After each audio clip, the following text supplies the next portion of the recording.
Last year, my mother had a lot of difficulty breathing, and when we took her to the doctor found that her oxygen level was very low, and the doctor put her on oxygen. We were constantly monitoring her oxygen level. We got an oximeter at home. We had an oxygen concentrator, and we're constantly giving her more and more oxygen and constantly monitoring her oxygen level.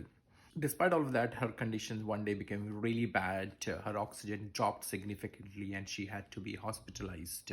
She was in the ICU for almost a week. And one of the things that the doctors diagnosed when she was admitted was that there was a significant amount of carbon dioxide buildup. And we had never even thought about that. We were all focused on oxygen, oxygen, oxygen.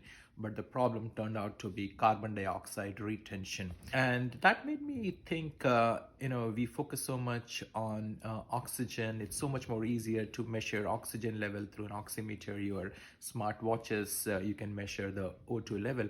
But to measure carbon dioxide build-up and retention is so much more difficult. It's pretty much it's a lot more intensive, and there are no easy instruments by which you can measure the carbon dioxide retention.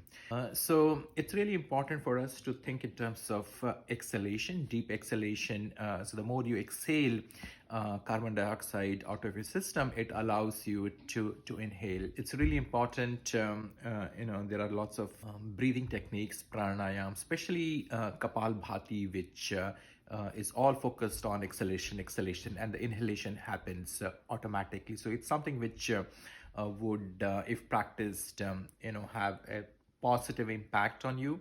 And so don't just think in terms of oxygen intake, think in terms of carbon dioxide. And even for athletes, there is focus in terms of exhalation.